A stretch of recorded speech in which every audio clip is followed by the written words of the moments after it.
Yang tidak ada aurat itu apa? Hanya dengan suami saja.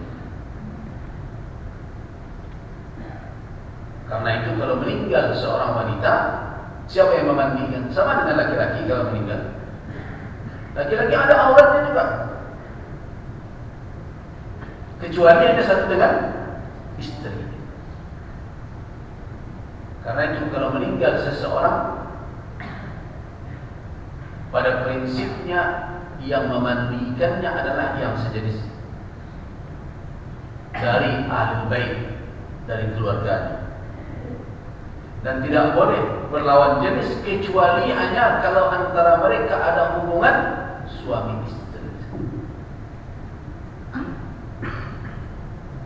Apakah anak laki-laki memandikan ibunya? Tidak. Kecuali kalau kondisi darurat itu lain masalah. Tapi selagi ada yang wanita yang memandikan.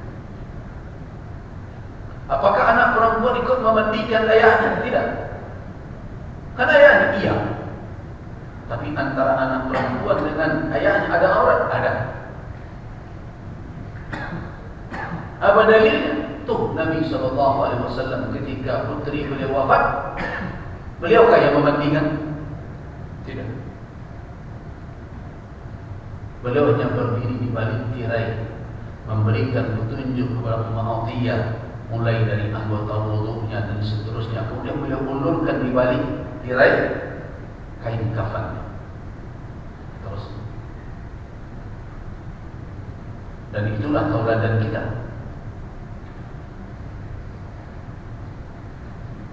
Tetapi kalau antar suami istri, ya dalam hadis sahih, ya Aisyah, lau mutti qabli. Wahai Aisyah, kalau seandainya engkau, bahkan beliau lain, saya berharap kalau engkau lebih dahulu dari aku. Akulah yang akan memandikan engkau, mengafankan engkau, dan turun ke kubur engkau, menguburkan engkau. Kenapa? Karena itu tidak ada bandingannya seorang Nabi bisa menyelenggarakan seseorang langsung. Nah, tapi kata Aisyah, tentu yo bekor sore itu ada orang dia sampai tidur kira-kira. Aisyah dibawanya kecemburunya gitu. Nabi ingin menjelaskan sebenarnya apa? Bahwa begitu beliau ingin agar Ummul Mukminin Aisyah mendapatkan keutamaan diselenggarakan oleh Rasulullah SAW. Itu juga menjadi dalil bagi ulama bahwa apa? Memandikan istri, suami memandikan istri, istri memandikan suami setelah wafat pun dibolehkan. Berarti antara mereka tidak ada aurat. Nah, aurat itu dijaga karena alasan apa? Alasan haramnya orang yang tidak halal memandang aurat tersebut. Jadi aurat itu li'ajalin nazar. Nah, itu yang saya sampaikan pekan lalu. Karena ada yang melihat. Namun ada yang kedua, aurat itu li'ajalil ibadah. Jadi menutup aurat ada dua alasan. Yang pertama karena pandangan orang. Yang kedua karena apa? Karena beribadah. Walaupun tidak ada orang melihat. Jadi jangan nanti ketika sholat dalam kamar sendiri saja, karena tidak ada orang melihat, pakai rok mini, pakai tank top, tidak. Karena itu dia jadi ibadah. Karena beribadah tetap harus menutup aurat. Karena ibadah menjadi syarat sahnya ibadah. Yang pertama li'ajlin nazar, karena ada yang melihat. Karena itu memakai hijab.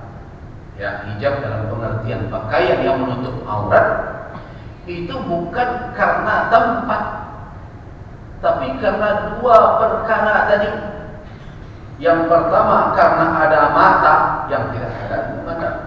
Yang kedua karena ibadah sebagai persyaratannya adalah menutup aurat. Dua itu.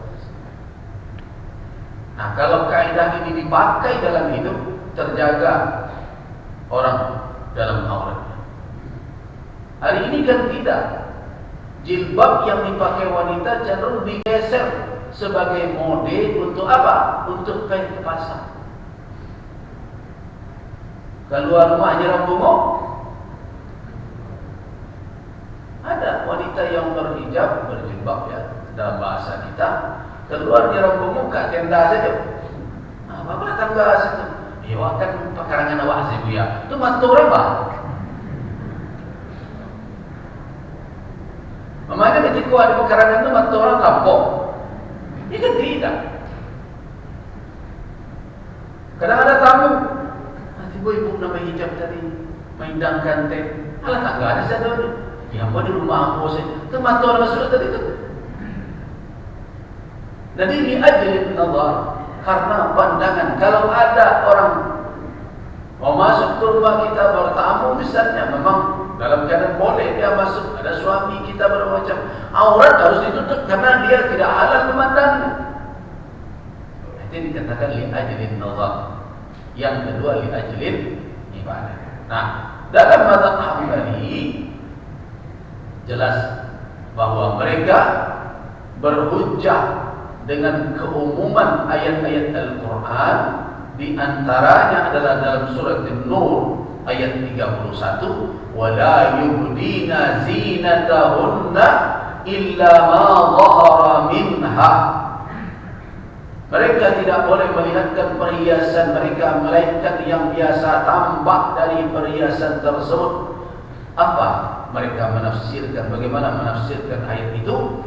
Wa huwa la yamliku dhuhur 'inda al-harakah, yaitu mereka yang tidak boleh mereka perlihatkan adalah, yaitu yang boleh diperlihatkan yaitu bunyi saja. Ketika dia bergerak, tampak itulah yang. Tapi tersingkap tidak. Kenapa? Karena wanita tidak boleh menghentakkan kaki. Wanita tidak boleh mendayukan suara. Dan dengan demikian, kalau menghentakkan kaki saja supaya terdengar oleh orang geberincing dalam kakinya, mendayukan suaranya saja supaya orang tertarik mendengarkan alunan irama dan nadanya tidak dibenarkan, apalagi memperlihatkan wajah. Dan begitu mereka memahami dalil tersebut, sehingga karena itu seluruhnya aurat. Dan tidak perlu pula kita menuduh yang tidak sependapat itu pendapat radikal. Jangan yang radikal juga. Tentu orang punya hak untuk menafsirkan teksnya begitu. Nah,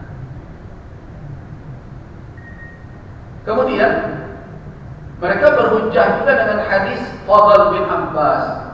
Hadis Fadl, kisah Fadl ketika diboncengkan oleh Nabi di Mina. Ada wanita yang lewat Bani Khas'am. Kemudian Fadl melihat.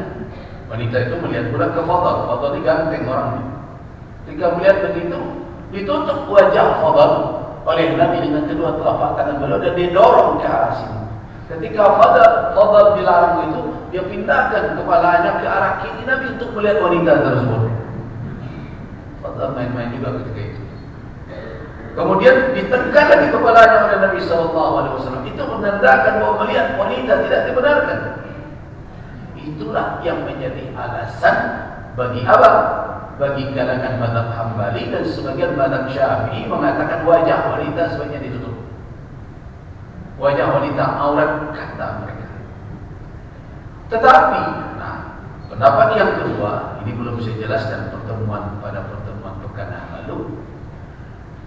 Jumhur ahli fikih dari kalangan Malikiyah, Hanafiyah, mazhab Maliki, mazhab Hanafi, wa ba'd Syafi'iyah, sebagian mazhab Syafi'i, wa Zahiriyah. Zahiriyah itu adalah pengikut dari Imam Daud Az-Zahiri.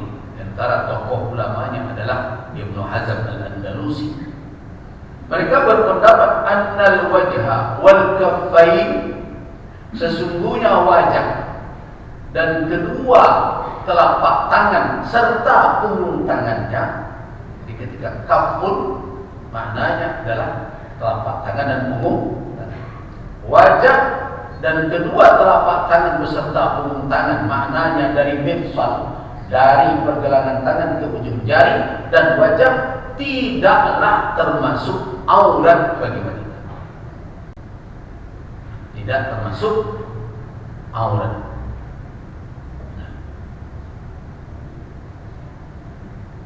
Berarti dengan demikian sebagian ulama, bahkan lebih banyak ulama berpendapat bahwa wajah dan telapak tangan serta punggung tangan bukan sesuatu dari bagian tubuh wanita yang termasuk ke dalam aurat. Akan tetapi para ahli fikih yang dikatakan jumhur tadi itu tetap nanti sependapat dengan yang pertama, kalau akan menimbulkan fitnah itu sebaiknya ditutup. Kalau akan menimbulkan fitnah, apa di antaranya adalah barizatan jamal,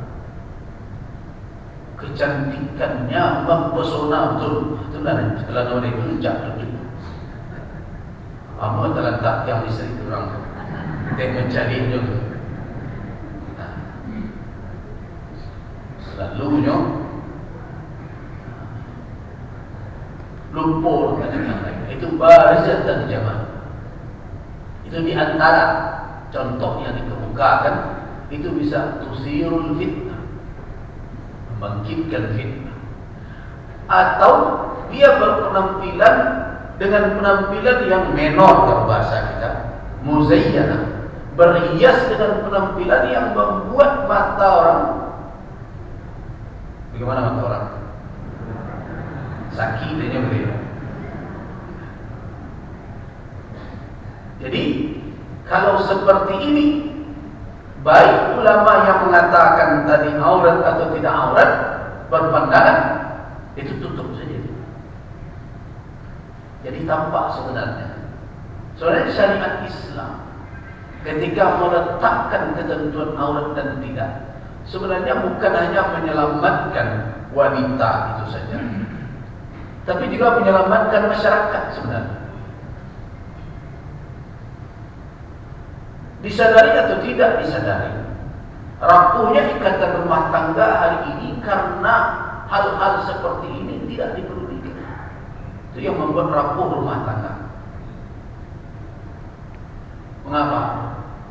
Karena cerita-cerita perselingkuhan dan berbagai macam itu kan karena penampilan. Ada yang tampil menggoda, senyum, senyum, tidak senyum, baju dipasang tentang pinggul diperketat.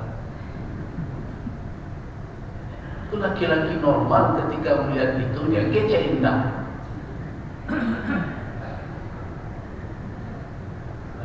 Manapun. Jadi sebenarnya ini adalah menjadi banyak tampang masalah. Apalagi depan orang meliuk-liuk pula, melenggok-lenggok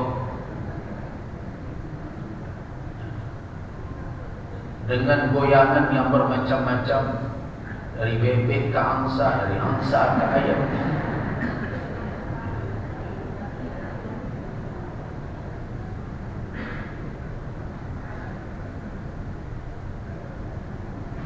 Nah, sangat berbeda dengan apa yang dipuji oleh Allah dari wanita. Tidak ada pujian untuk seperti itu. Yang seperti itu malah celaan. Itu akan mendatangkan bencana. Kalau yang dipuji, lihat surat Al-Qasas tadi.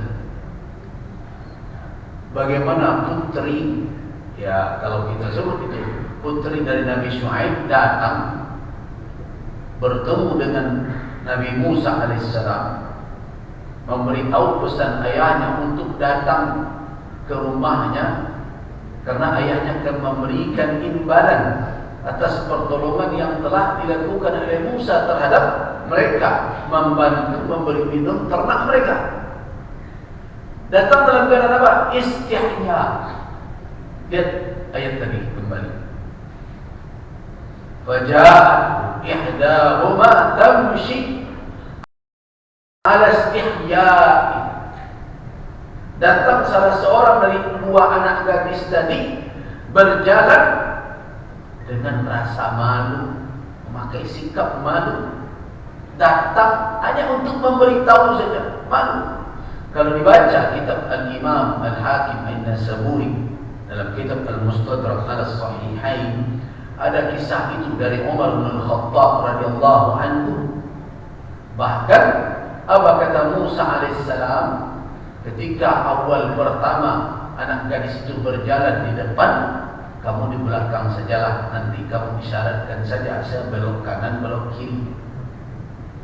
Nah, kenapa kami tidak terbiasa di belakang berjalan melihat panggul wanita? Jelas-jelas begitu. Kami tidak terbiasa. Nah, jadi kamu di belakang saja, biar saya depan. Nanti kemana? Kanan, kasih kanan. Ini bukan karena kebiasaan ibu-ibu sen kanan belok kiri ya. Karena malu Musa alaihissalam. Tidak terbiasa kami di belakang. Nah, ini kan jauh berbeda karakter ini. Jadi kalau kita menemukan di dalam sejarah bagaimana terhormatnya wanita, bagaimana terjaganya rumah tangga, bagaimana suasana masyarakat itu saling menghormati, ya beginilah karakternya. Dan kalau hari ini setiap hari kita mendengarkan pelecehan, setiap hari kita mendengarkan perbuatan-perbuatan kriminal yang menjadi korbannya wanita, merkosaan berbagai macam. Ya, saya tidak mengatakan bahwa wanita yang salah dalam perkara ini, benar. Laki-laki juga tidak pandai menjaga mata hari ini. Padahal Nabi SAW telah menegur Thabal bin Abbas, mengingatkan menantu beliau Ali bin Abi Thalib, an-nazaratul ula la tuqabbil an-nazaratan-nazara, jangan engkau iringkan pandangan demi pandangan. Yang pertama itu bolehlah, karena sulit juga kalau tidak, tapi itu palingkan pandangan. Bukan berarti sekali mencari tidak bakal yang banyak, kecil saja tidak ulang-ulang. Ya. Jadi ada situasi sosial sebenarnya yang rusak dikarenakan batas-batas yang telah dijelaskan oleh syara ini kita anggap sebagai kekang. Kan orang menganggap ini samping, radikal, ketat. Jadi mazhab yang memboleh, yang mengatakan wajah dan telapak tangan serta ujung tangan tidak aurat, juga memberikan syarat kalau akan menyingkapkannya boleh dengan syarat bahwa tidak akan menimbulkan fitnah. Apa dalil yang mereka katakan membolehkan itu? Yang pertama, ayat yang sama, surah An-Nur tadi juga. Mereka menafsirkan ayat itu, wala yubdina zinatahunna illa ma dhahara minha. Mereka tidak boleh memperlihatkan perhiasan mereka kecuali apa yang biasa tampak muncul.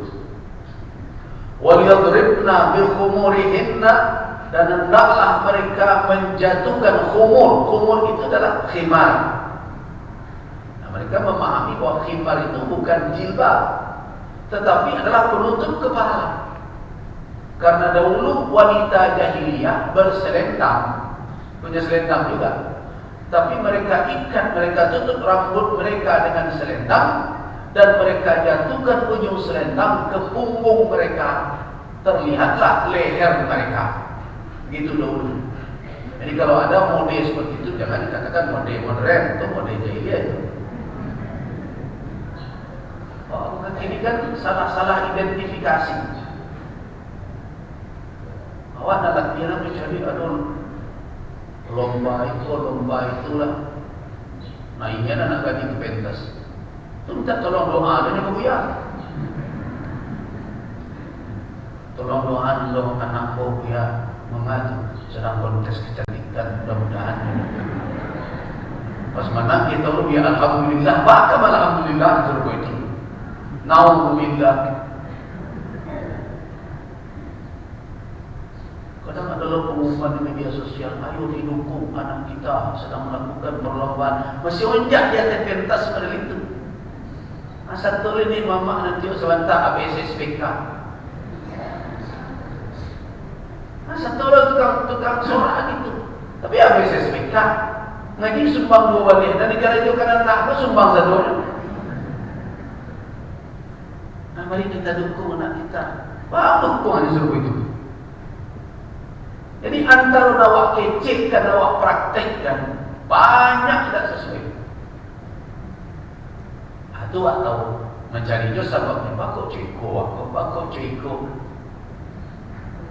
Banyak melakukan hal-hal dan awak kecilkan itu adalah suatu komitmen, kemudian awak langgar. Dan kita seolah-olah tidak menyadari. Dan jadi tafsir para ulama kalangan madhab Maliki, madhab Hanafi dan sebagian madhab Syafi'i, termasuk juga Zahiri, bahwa yubdina zinatahunna tadi ada 2 bahagian yang biasa menjadi hiasan, yaitu apa? Dalam tangan dan kemudian juga dalam kaki. Itu berarti tidak mesti ditutup. Ditambah lagi dengan kalimat dalam Al-Quran itu, hendaklah mereka mengulurkan khumur, bi khumurihinna.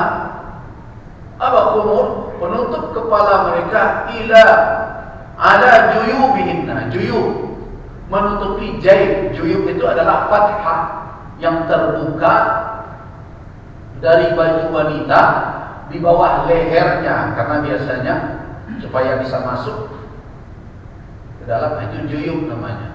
Ini yang terbuka ini, biasanya sini kadang kasih resleting atau apa. Nah, itu juga bagian depan tidak ada. Ulurkan menutup itu. Nah, karena itu kalau kita temukan dalam tafsir katakan hendaklah khimar, jilbab yang ibu nama jilbab itu menutupi dada. Itu perintah Al-Quran. Begitu para ulama, mayoritas ulama menafsirkannya, tutupi itu. Jadi jangan dikatakan tidak ada kesepakatan ulama. Jadi kalau ada yang mengatakan menutup aurat di hadapan orang, yaitu memakai jilbab kalau kita atau kerudung, apapun namanya, jangan dikatakan ulama tidak sepakat. Ini 5 mazhab bersepakat untuk menutup selain yang 2 tadi, selain wajah dan telapak tangan. Di luar dari itu, mereka sepakat. Jadi kalau ada orang yang keluar dari itu, ada yang mengatakan wah kan tidak wajib itu keluar dari kesepakatan. Siapapun dia, apapun gelarnya, kemudian dia cari-cari pendapat yang mengganjil.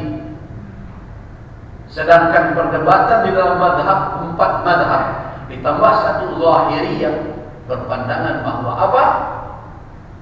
Bahwa menutup seluruh tubuh kecuali area yang ikhtilaf, hanya apa? Wajah dan pergelakan tangan ke ujung jari. Ini yang berbeda pendapat. Yang lain sepakat.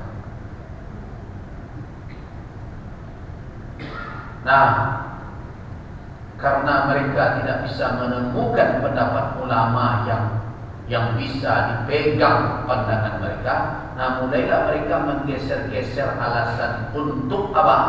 Agar mereka bisa menanggalkan jilbab wanita muslimah. Apa alasannya lagi? Oh, itu kan tradisi Arab. Nah, itu alasannya lagi. Jadi kalau ada orang yang menggeser alasan dari nas Al-Quran ke tradisi Arab, sebenarnya mereka yang ingin dan senang melihat wanita muslimah ini membuka aurat. Itu yang harus berhati-hati betul kita. Nah,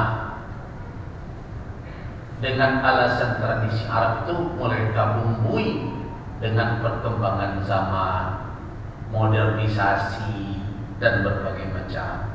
Nah, ditambah dengan tradisi kita. Tradisi kita kan tidak Arab. Di bumi Nusantara ini punya tradisi yang beragam. Nah, muncullah nanti ide-ide Islam Nusantara lah. Kita harus terbuka menerima. Kita harus berpikiran moderat. Muncullah moderasi.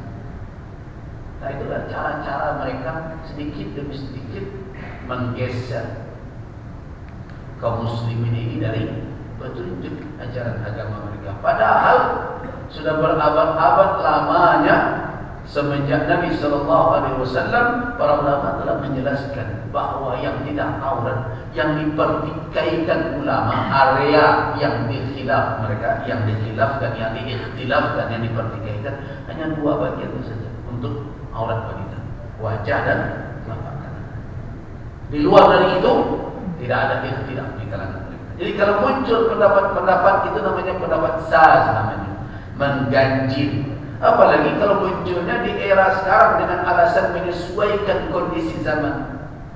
Ingat, Islam itu punya prinsip-prinsip ajaran yang harus dipertahankan walaupun zaman berganti. Dan ada bagian-bagian dari petunjuk Islam yang memang itu bisa disesuaikan dengan hajat dan kondisi di mana zaman itu ada. Jadi tidak sadonya berubah. Itu syariat. Syariat itu ada yang dinamakan dengan usul, dasar-dasar yang itu tidak boleh bergeser. Karena itu thawabit, sesuatu yang konstan, yang tetap. Tidak boleh mutaghayyir, tidak boleh berubah. So kalau berubah yang menjadi itu rusak agama. Tetapi terkadang sebagian orang tidak menyadarinya. Sama dengan hari ini, para pejabat kan sudah terbiasa mengucapkan salam campur-campur. Kenapa? Karena perangai orang awam kan meniru KT. Karena presiden ngacok ngecek mereka itulah lama itu sampai ke bawah sana.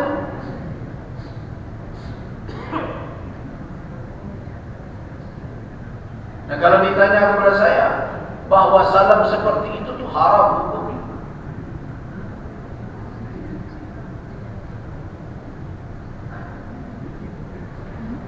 Nabi SAW jangan dikatakan tidak berinteraksi dengan non-muslim.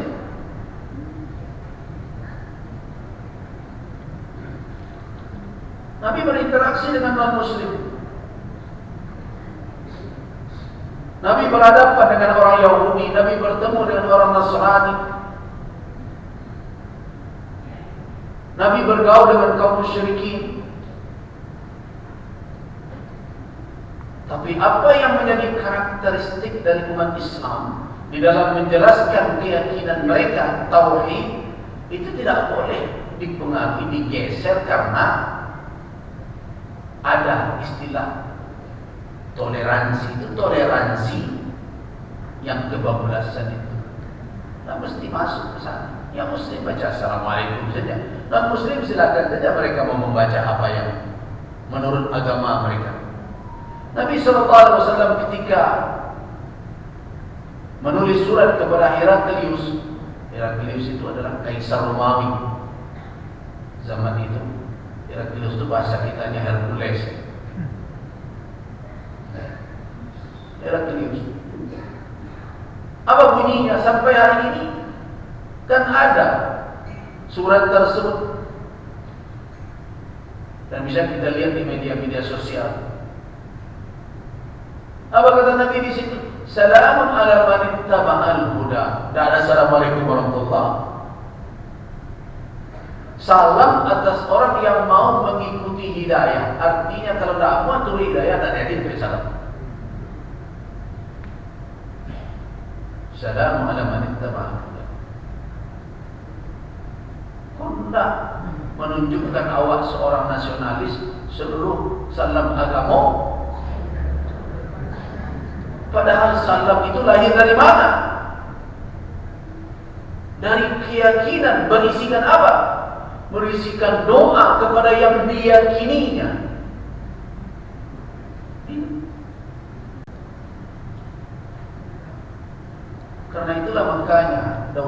musyrikin mencoba-coba memakai salam kaum muslimin dan merubahnya. Marah Ummul Mukminin Aisyah. Orang musyrikin ucapkan salam pula kepada Nabi, tapi dia hilangkan lamnya dengan apa bunyinya? Assalamualaikum. Hilangkan lam. Sangka apa? Celaka, mati. Celaka lantas engkau mendengar itu. Apa kata Ummul Mukminin Aisyah? Ibu-ibu kan biasa itu. Dua dari orang ambil balik. Alaihissalam la'nah. Macam-macam kata Ummul Mukminin Aisyah, karena Nabi ini dicela, dicaci seperti itu. Kata Nabi, pegang tangan Ummul Mukminin Aisyah, tak usah sepanjang tu bana, jawab kita wa alaihi. Celaka engkau, kan itu kata orang non muslim kepada Nabi. Jawab oleh Nabi, untuk engkau kecelakaan dan laknat bermacam sambung banyak oleh manusia. Sepanjang tu bana, jawab saja wa alaihi. Engkau yolo, karena jadi itu. Maka sepanjang tu bana baliknya. Artinya apa?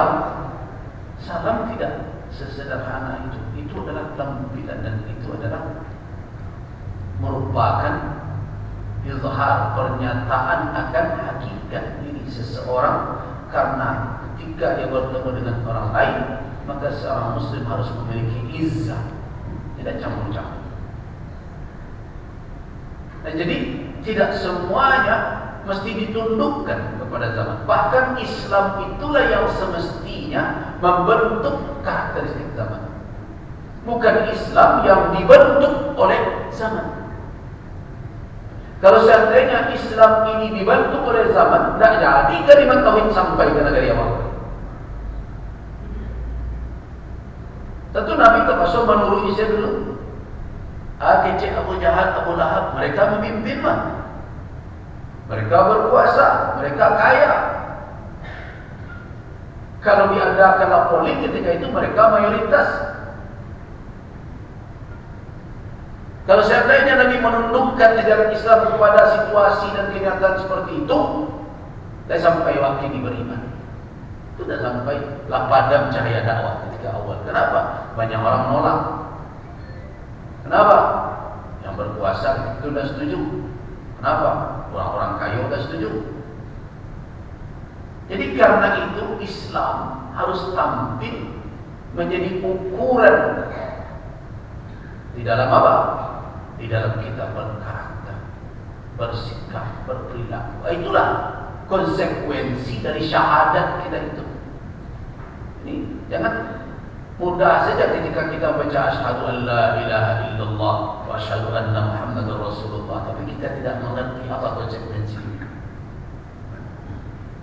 Jadi kembali kita ke konsep aurat tadi, jelas sepakat seluruh tubuh kecuali. Jadi yang kecuali itu yang ikhtilaf. Nah, jangan diperlebar-lebar. Dan jangan jadikan ukuran anak saya, istri saya. Tidak itu ukurannya. Dan ada pula yang kadang menjadikan ukuran anak saya saja, ada saya suruh. Iya, anaknya besar aja. Karena takutnya Allah.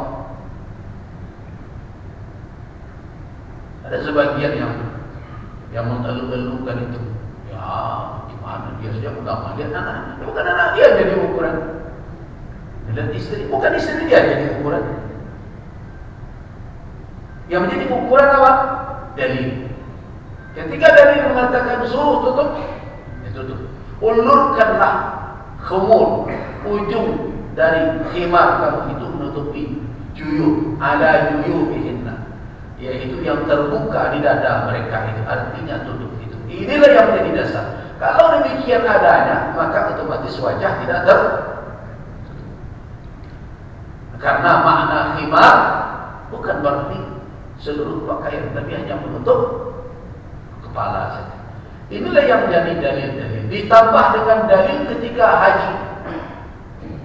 Kalau seandainya wajah dan telapak tangan itu diwajibkan menutupnya, tentu tidak akan terbuka karena alasan apapun, kecuali darurat. Inilah dua pendapat yang berkembang di kalangan ulama. Dari dua pendapat itu, bagaimana kita menyikapinya? Kalau kita perhatikan dalil-dalil kalangan Hanabilah, Hambali, dan sebagian mazhab Syafi'i, sebenarnya dalil-dalil itu tidak secara langsung menunjukkan perkara aurat. Itu hanya menunjukkan perkara pakaian.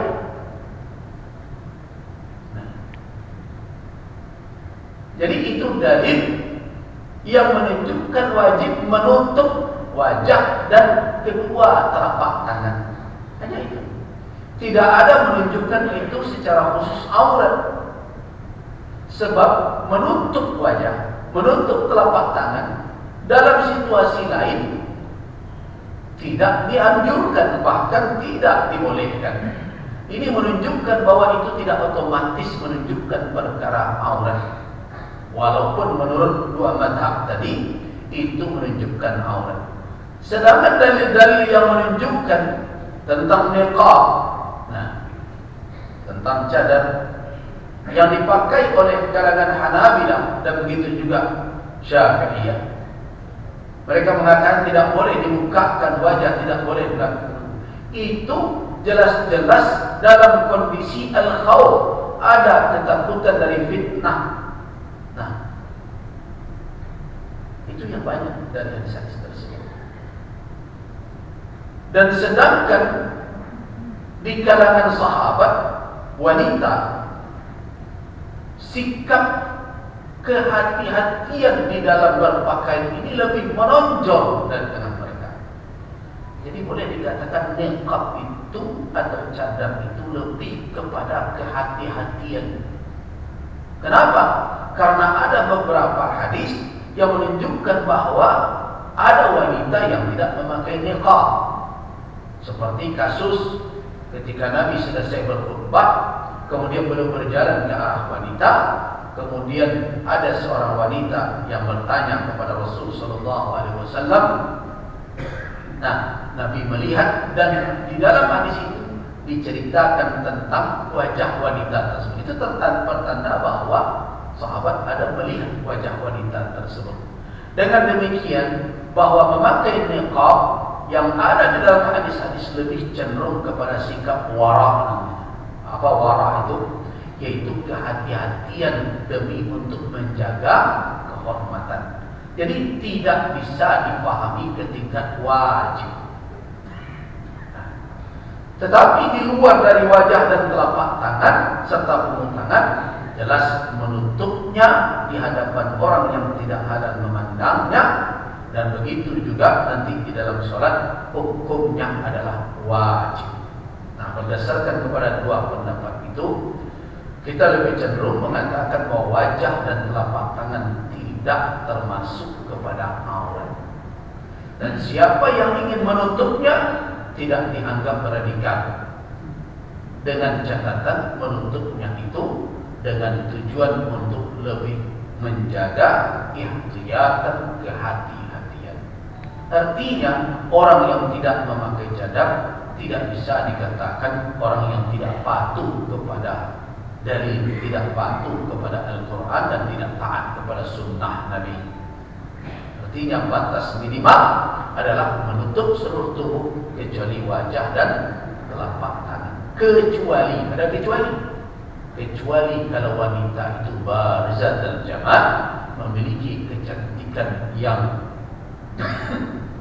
yang menarik, yang mendatangkan fitnah, membuat orang tergerak hatinya, atau dia berhias melebihi dari kadar yang wajar. Nah, jadi makanya kalau dari tampilan wajah sudah sederhana saja, tidak usah lo hijau-hijau saja dulu.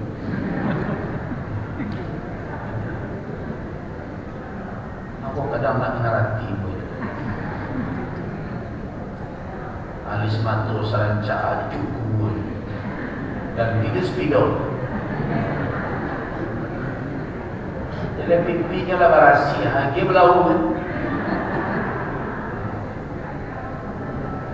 Nah, tapi perlu diingat bahwa hukum ini jangan hanya tertuju kepada wanita, bapak-bapak. Bapak-bapak juga ada hukumnya. La tutabbi'in nazratan nazrah. Jangan pandangan kepada wanita yang tidak halal memandang itu melanggar ketentuan syariat, yaitu mengiringkan pandangan demi pandangan atau mencari dengan syahwat. Karena itu ghaddul basar, menundukkan pandangan itu tersuruh di dalam syariat. Supaya apa? Supaya jangan dibiarkan, jangan dibukakan pintu kepada panah syaitan untuk menggerakkan syahwat. Jadi tidak boleh wanita saja, yang laki-laki tidak menjaga. Nah, kalau kita berbicara tentang hadir ke masjid untuk beribadah, itulah yang mesti dijaga oleh wanita, yaitu dengan keadaan yang rapi, indah, tetapi tetap dalam keadaan menutup auratnya, tidak menurhaka kepada Allah Subhanahu wa ta'ala. Nah, itu catatan terkait dengan itu. Sedangkan yang laki-laki tentu disuruh untuk apa? Tetap menutup aurat, jelas. Tetapi adab laki-laki ada lagi selain sekedar menutup aurat. Karena aurat laki-laki dengan sesama laki-laki itu antara lutut dengan pusat. Namun dan heran apa-apa nak bawa olahraga pakai serba pendek, kok ada nanti. Laki lebih haji nanti. Ini bagaimana ini? Aurat laki-laki antara pusat dengan lutut, jelas. Nah, karena itu kalau keluar ada yang melihat, itu jelas harus ditutup. Jadi jangan hanya ibu-ibu saja, bapak-bapak. Kemudian di antara adab laki-laki kalau hendak melakukan salat, tidak dalam keadaan telanjang bahu. Walaupun auratnya sudah tertutup. Sebagian ulama mengatakan itu makruh hukumnya, laisa ala atiqihi syai'. Tidak ada sesuatu di bahunya. Itu makanya kalau bapak-bapak pergi umrah, haji, tawaf, ketika tawaf itu kan menyelempangkan pakaian ihram, membuka bahu sebelah kanan, menutup bahu kiri dengan ihram, dengan selendang ihram tersebut. Ketika akan salat sunat tawaf, bagaimana hayat keadaan yang afdal? Afdalnya adalah tidak menyelempang lagi, tapi ditutupkan kembali bahu tersebut. Kenapa? Karena Nabi SAW melarang laki-laki salat dalam keadaan tidak ada apa-apa di atas. Tapi dulu sebagian mencari helah, pakai anak baju boxen sana. Nah, tali sebuah di situ. Apakah itu cukup? Tidak. Sebaiknya tetap dia menutup, walaupun kadang dengan selendang atau kain panjang, supaya tertutup. Itulah keadaan. Nah, tentu kalau dia melakukan hal yang seperti itu, itulah kadar minimal, belum masuk dalam kategori zina. Nah, karena itu memakai pakaian yang rapi melebihi dari batas minimal, itulah yang dikatakan dengan adab. Kalau tadi Allah pakai sarung dari lutut sampai ke pusat atau tutui, itu dia gih andu ketek di bawah, itulah sah salat sah. Tetapi apa? Hayat keadaan terbaik belum. Kalau akan ke masjid, khuzu zinatakum inda kulli masjid. Itu adab pertama terkait khurud atau keluar ke masjid. Nah, kemudian selanjutnya terkait dengan keadaan dan penampilan adalah yang kedua adalah thayyibur raihah, yaitu harum atau dalam kondisi tubuh tidak ada tercium darinya bau yang tidak sedap. Nah, tapi ingat, ini berbeda lagi.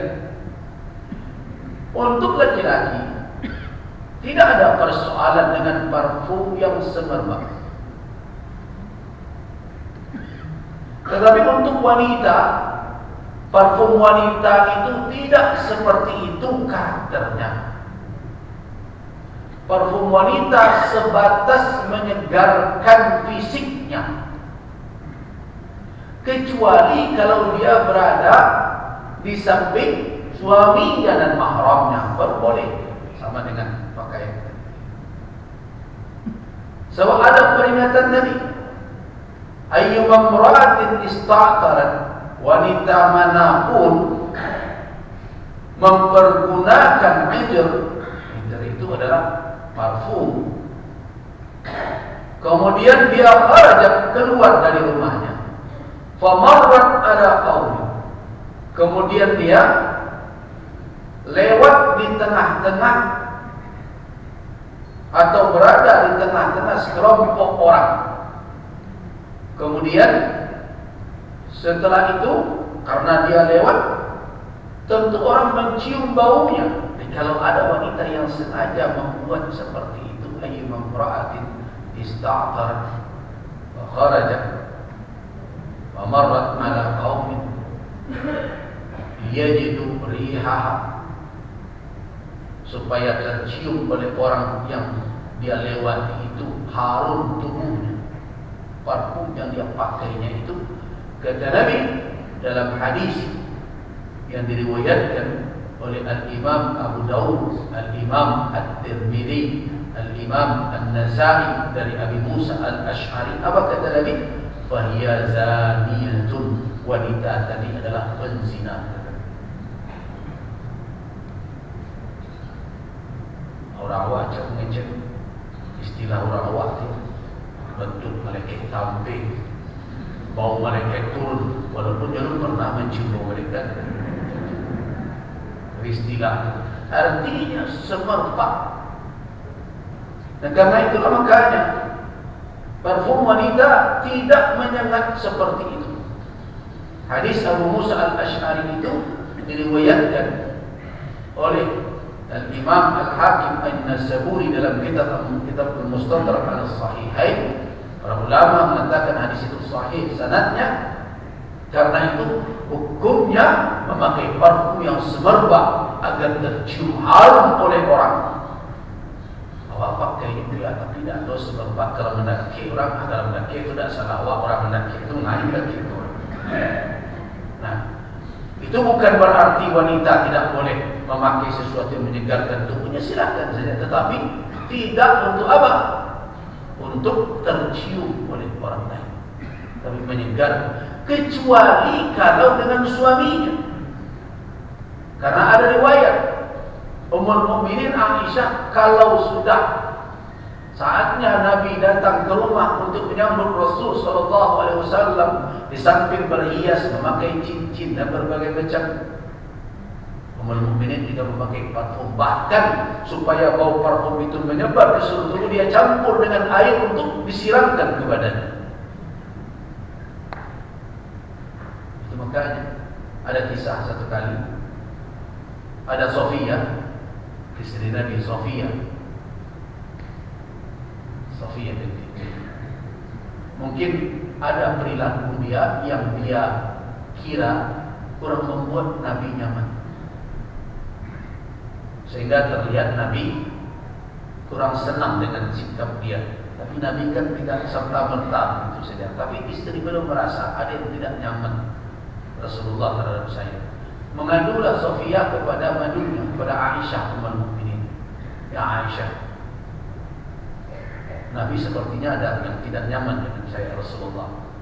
Kalau begitu, engkau bujuklah Rasul agar ridha dengan saya. Kalau engkau berhasil membujuk Rasulullah memaafkan saya dan meridhai saya hadiahkan malam saya untuk kamu. Artinya malam Nabi di tempat Sofia diserahkan kepada Aisyah. Silakan Nabi pulang di malam saya ke tempat rumah kamu. Oh, Aisyah semangat. Oke, baik. Nah, kemudian ketika Nabi sedang duduk Tiba-tiba Ummul Mukminin Aisyah melihat Nabi sedang duduk. Dia pakailah parfum. Dia campur parfumnya dengan air. Dia siramkan ke tubuhnya. Setelah itu dia menghampir kepada Rasulullah dengan penampilan seperti itu. Nabi lah tahu saja. Ya Aisyah, ini ada apa? Ini bukan malam engkau. Nah, apa kata Ummul Mukminin Aisyah dalam satu riwayat saya baca? Kan Allah bisa memberi rezeki pada orang tanpa yang dia duga-duga. Namanya ada apa? Tadi Sofia, ya Rasulullah, ada apa kau dengan Sofia? Kata Nabi tidak ada. Sudahlah, ridhakanlah. Mungkin dia tersalah. Ya kata Nabi, ya sudah, saya redha dengan Sofia. Nah, karena itu malam ini kau tidak dapat Sofia. Kenapa? Kami sudah deal. Yang kita ambil dengan deal-dealnya, yang kita ambil adalah bagaimana Ummul Mukminin Aisyah berpenampilan memakai berbagai perhiasan dan diantaranya memakai parfum dengan menyiramkan ke tubuhnya. Nah, inilah adab wanita dan zaujah salihah. Nah, kan terbalik betul kan? Kini kebanyakan dari wanita kan di rumah berbawa. Kalau mereka keluar, wah berbagai macam. Nah, dirubahlah sedikit.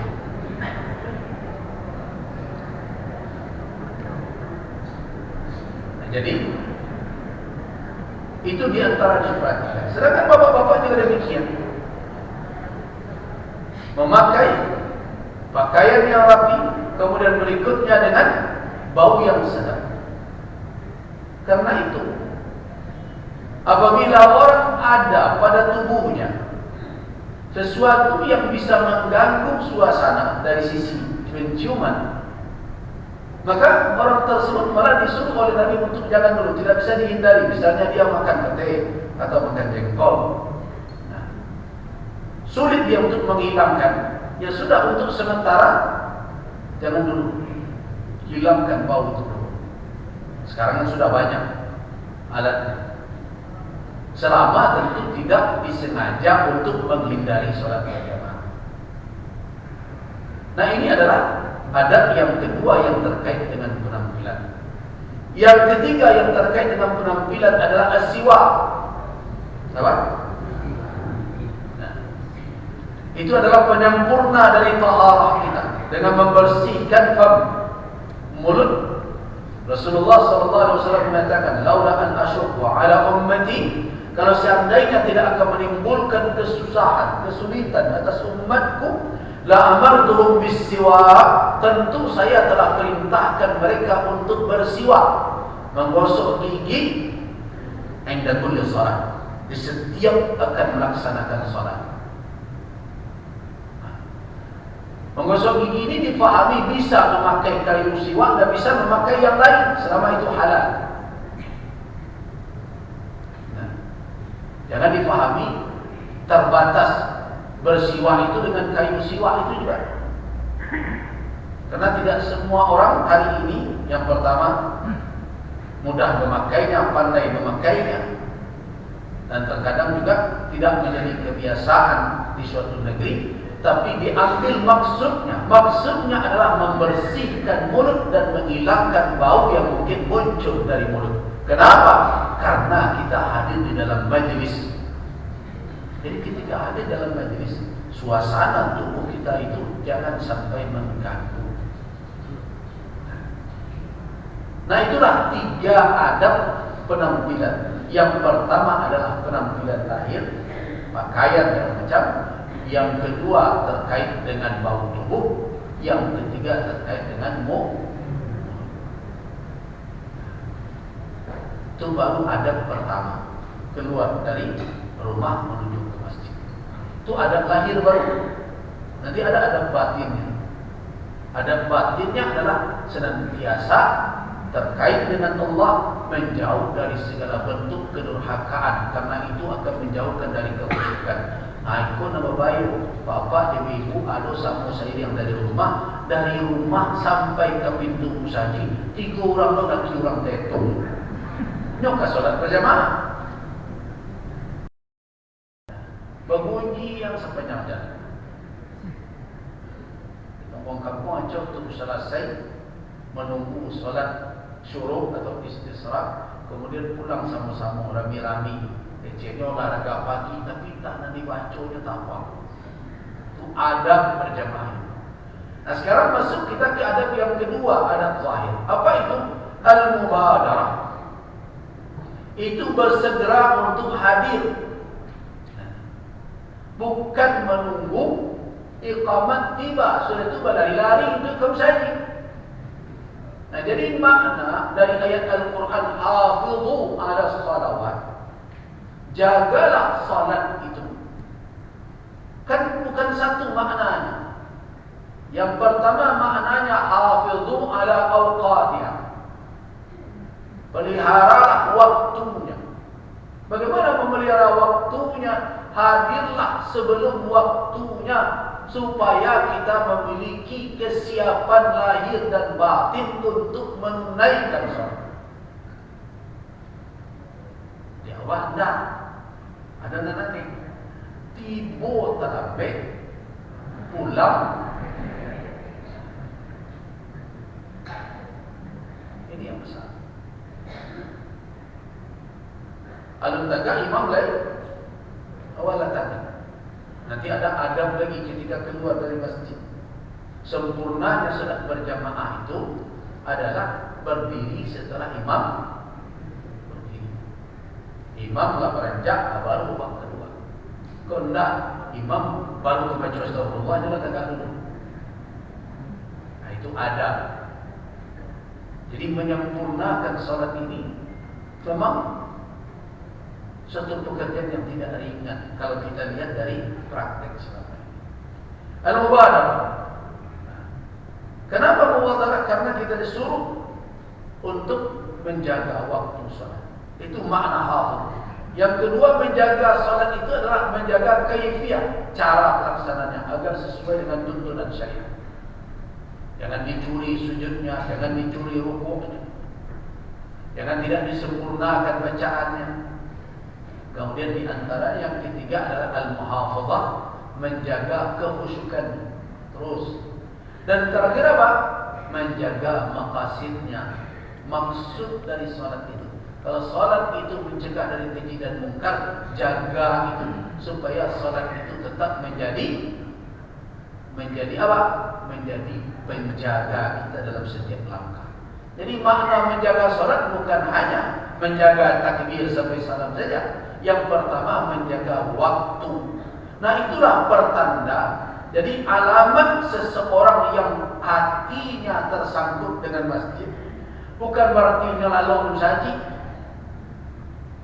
Ini ada sebagian orang mengatakan, kan ada hadis tu sama'atun yudhilluhumullah fi dhillihi yawma la dhilla illa dhilluh. Sering tak mendengar di situ? 7 kelompok orang, 7 orang yang dinaungi oleh Allah di hari yang tidak ada naungan melainkan hanya naungan Allah. Ada sebagian itulah tumak konyor apa dulu lalu ke surau. Hubungannya. Kenapa? Dari 67 Tuhan uji rajulun qalbuhu, seseorang yang hatinya tersangkut dengan sajid. Lalu di surau itu indah lalu saya gunanya solat tak. Jadi makna hati orang tersangkut dengan masjid itu bukan sekadar lalu, tapi apa? Menjaga waktu ada, waktu menunaikan ibadah di masjid dan hadir dalam kegiatan majalisil ilmi di masjid. Itu makna dari ta'alluq hati bagian Tuhan saja.